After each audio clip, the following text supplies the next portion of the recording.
You're listening to The Practical Wealth Show with Curtis May. Hey guys, Curtis May here. Welcome to another episode of The Practical Wealth Show. So today I'm going to entitle this show, The 2 Entrepreneurial Decisions. Actually, I'm going to review a couple of chapters I was reading this morning and they struck me that I just wanted to do a short episode and share. And it is an excerpt from a great book by Dan Sullivan, a strategic coach, of how the best get better. And so when you think of your human life value, your unique ability to create value in the marketplace, that is what drives revenue, and your wealth is created from what's inside of you, not by some fund manager. Some great investment is all in how you approach it. But one of the things is that I've come to realize, and I've just been trying to share this more and more as you go into 2019, it is as Jim Rohn says, I always say, most people don't have a money problem, they have a philosophy problem. What we have to do is work on our philosophy, on working on our mindset, on working on our skill set, on working on our network. So one of the things in terms of mindset, I'm going to read excerpts from a couple of chapters of this book. But the first one that really struck me is this concept is called the 2 entrepreneurial decisions. And so you don't all have to be, I know some person's not saying go out there and quit your job, but what you want to be able to do is you want to be at least an entrepreneurial thinker, okay? Whereas, and that's the key, is to, moving from dependency to independence, to independent. From what I call economic childhood to economic adulthood, which is really the goal. What you want to be able to do is this. So here are the 2 decisions. And so the first decision is, so entrepreneurs, I'm going to read this from the book, distinguish and separate themselves from non-entrepreneurs by making 2 fundamental decisions.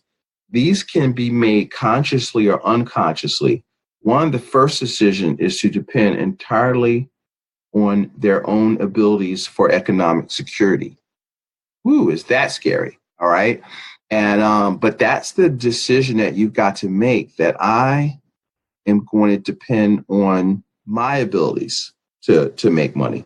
And the second entrepreneurial decision is to expect opportunity in life only after creating value for others.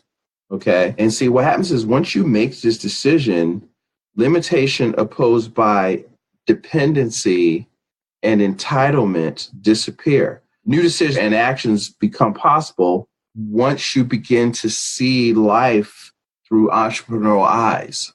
And so that is so important, because I think that most people are dependent on bureaucracy, on government, on subsidies, on whatever. And so as long as it's really a trap. So what you think is there's no security. People say, I want job security. There's no such thing as security. There's only opportunity.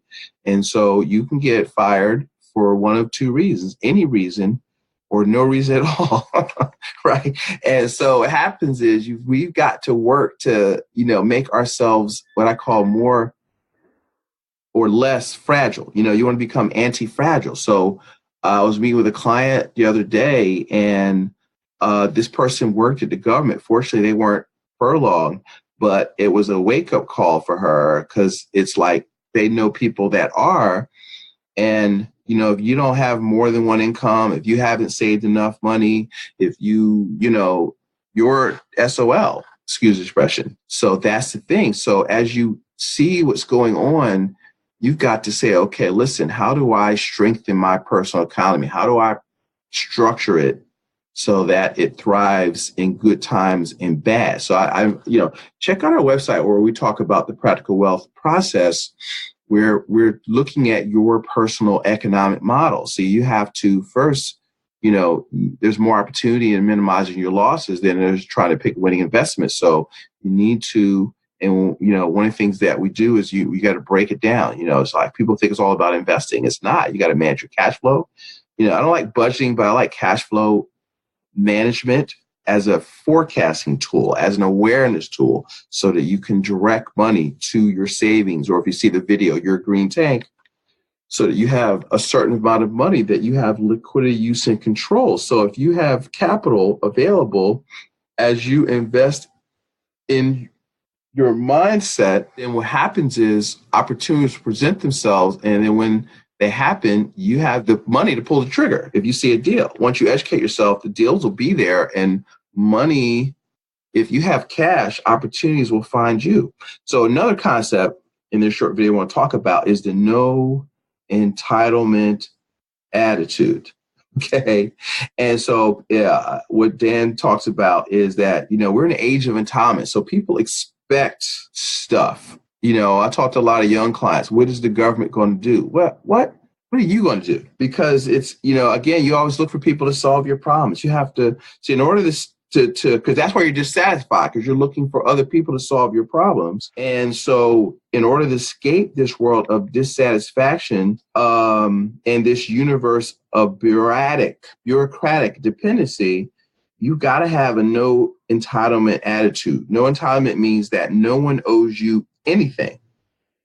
Everything must be created and earned through individual initiative and cooperation. So people talk about, I don't like capitalism. Capitalism, I'll use the F.A. Hayek definition, is an ever-expanding system of cooperation amongst strangers. So a lot of people say, they see, big business and ConAgra and these different people. Like, that is not capitalism. That's crony capitalism at best. It really more represents what the British used to do in the 1700s, 1800s, which is mercantilism, where the government picked the winners, and it was a whole system of corruption and bribes and favors depending on who you knew. And so what you want to be able to do is you want freedom to be able to create value in the marketplace. And once you begin to create value over and above what you can consume by doing what? Sharing, by cooperating with other business people, then that creates abundance. So, the first principles of prosperity, guys, that we talked about in an earlier podcast is think, right? Think from a prosperous mindset. So you've got to understand there's more than enough for everybody to have more than enough. That is a philosophy. And so when you covet your neighbor's stuff, so-and-so shouldn't be making that kind of money. That's coveting your neighbor's stuff. If he's providing value, that doesn't keep you from winning. So you've got to figure out how you can create value in the marketplace and get off your butt. All right. And so most people think there is a single economy in society. So this is the last concept we're going to talk about in this quick call today. There's two economies. Okay. And you have to, hopefully I'll Dennis Kimbrough on the seat, who's agreed to come on the show. We got to get him scheduled. But, in his book, The Wealth Choice, The Success Secrets of Black Millionaires, wealth choice. Okay. Training thing from Robert Kiyosaki is choose to be rich. Right. And so there's two economies. You got to choose. See, there's the time and effort economy. That's 80% of the people, right? All the people who work is based on the desire for job security, predictable activity, and a guaranteed income. I was talking to these kids and say, listen, my life doesn't work that way. All right. I don't, most people are work processors. They go to work. Somebody tells you what to do. You do it. You get paid on Friday. And there's nothing wrong with that. I'm just saying, you just got to, where are you? All right. And that's how most people, I told them, look, my world doesn't work that way. I live in the results economy, in the performance economy. And so what that means is, that's the 20% of the people out there. And so that are of the working population is based on the desire for greater opportunity, income, and freedom of action. Okay. Being able to do what you want to do, and as long as it doesn't hurt somebody else. That is called liberty, right? And the result economy is different. Instead of focusing on security and guarantees, entrepreneurs focus on creating greater value and opportunity. So people become entrepreneurs. See, and once you make this shift, again, that's a decision. You actually, by taking that risk, you basically decide you're going to live on your creativity and capability. And so once you prove yourself that you can make it, it is very freeing. Once I realized, in business, that I've realized that marketing are the keys of the kingdom.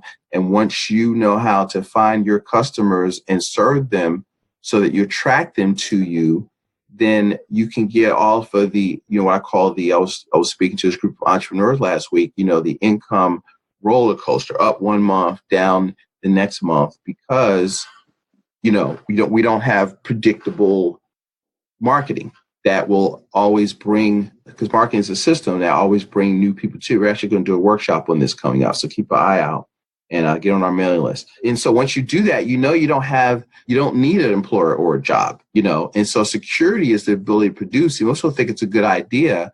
What you got to do is test it to figure out if anybody will write you a check for that idea. And somebody told me I had this great thing. I want to be a health something or other. I forget what she told me. And then I'm like, and who's going to pay you for that? And she said, well, that's the problem. I says, okay, so move on. Next idea. Okay. Because if you're not going to invent anything, you need to test it to see if somebody will write you a check. See, the market is always right. Nobody cares what you want. What does the market want? You've got to focus on being of service. Revenue follows service. So if you focus on working harder on yourself than you do on your job, that is how you create value. And then you make money. Because what are the 3 skills you got to have? You got to make it, you got to keep it, you got to grow it, right?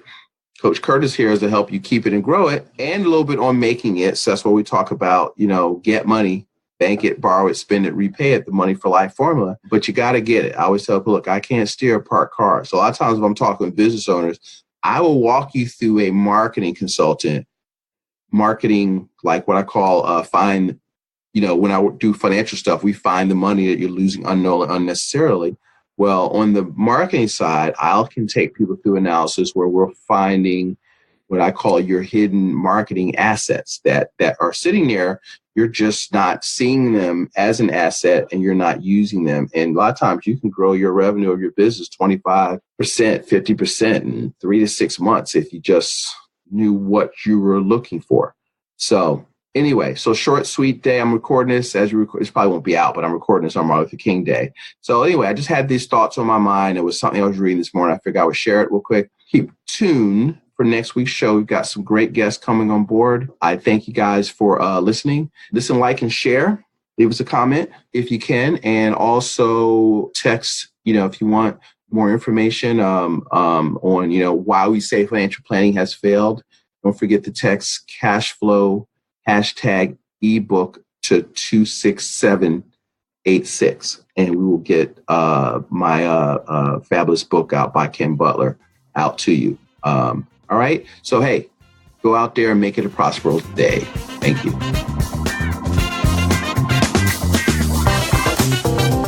Thanks for listening to Practical Wealth. To access the show notes and resources, go to practicalwealthshow.com. To get your questions on the show, go to practicalwealthshow.com. This show is for entertainment purposes only. Before you make any investment decisions, consult a professional. This show is copyrighted by Practical Wealth. Written permission must be granted before syndication or rebroadcasting.